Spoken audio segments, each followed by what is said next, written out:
Napipirma mo ba yung card mo?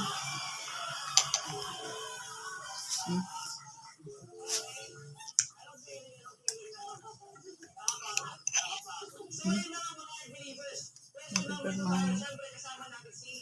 Papirma ko naman. Pandagdag ko din sa ano. Ito naman makukuha yun. Siguro next week. Diba di pa tapos ang loan mo? Pwede yun, naka 7. Pag next week, maghuhulog ulit ako, 7% na. Pwede yun. Kaso, yung 3,000 yun, ima-minus ko. So, kunwari, 10,000 na mo. 3,000 pa natitira sa balance mo. 7K lang. Kasi mag-aayos na ako ng baby. Tapos, ang ipunin na lang natin yung ibabayad sa Jollibee.